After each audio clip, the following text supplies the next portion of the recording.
Okay, everybody. So today is Friday, and we are going to begin writing our first draft. Woo! So exciting. So it's a rough draft. You are not now that you've spent time considering your perfect ideal personal narrative. Everybody has filled out a web.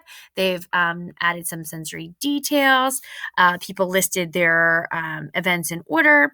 So we did a lot of brainstorming and pre-work to get to this point to start our rough draft.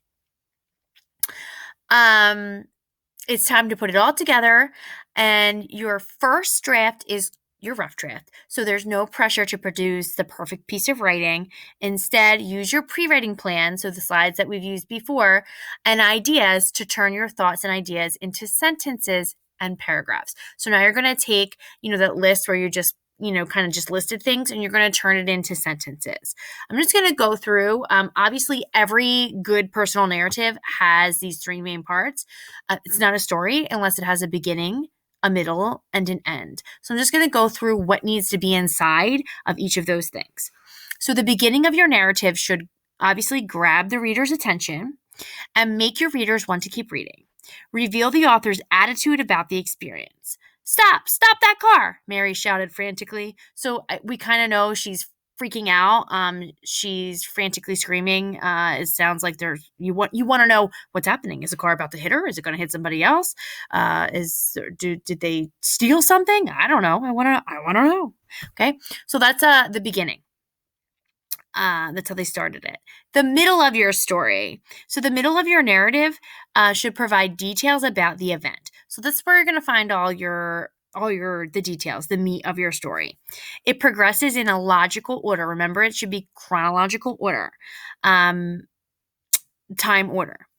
It includes sensory details and dialogue. Make sure you don't have too much dialogue. Too much dialogue is what I like to call diarrhea of the dialogue.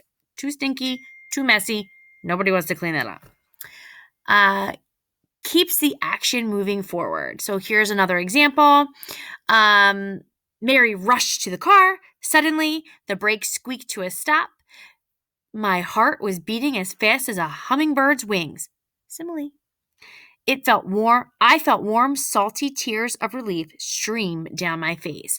See how you can visualize it. You can actually see her with the tears. Oh, it's the senses streaming down her face. Her heart was beating fast. And then now, obviously, that's not the whole middle. This is just an example. Okay. Your ending.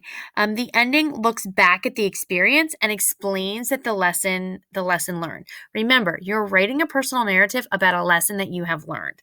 So you need to state the lesson somewhere at the end of your story. From that day forward, I vowed to live life a little more cautiously. Instead of taking spontaneous risks, I've learned to review a situation carefully before jumping into something that could be hard to get out of. Okay, so they're listing the lesson that they learned. They're explaining they're ending their story with the lesson that they learned. That's what you guys need to do. You need to end your story with the lesson that you learned. This slide is on your slide, so you can look back at it anytime you need to. You are going to start your rough draft on the next couple of slides. So here is the first one, which is your beginning of your story. Start your beginning here. Don't forget to indent. Make sure you're grabbing the reader's attention. Consider starting with, you can start with setting, dialogue, or a moment of excitement. Those are three choices that are really good ways to get your reader's attention. Try it now. Don't worry. We are going to go back, revise, and edit, and we are going to go over beginnings. Try it now. I am going to give you some ideas of things that you can jazz it up in next week. Middle. Make sure you use elements from your planning pre-write pages. So all those, this is that list where you put all the stuff, where you listed all the events. That's the middle of the story. Make sure your events are in chronological order. Make sure you added sensory details and included dialogue somewhere in there. And again, the sensory details were things like tears were streaming down my face. My heart was beating, was pounding inside my chest like a drum. That is sensory details, okay? There's another page for the middle in case it continues, because that's the longest part. And then your ending. So your ending is where you're going to reflect on your experience and include the lesson that you learned. Remember, you have to have a lesson in the story because that is your prompt. You're writing a narrative about a time where you learned a lesson. Okay, we're going to start our rough drafts today. Let's see how much we can get done.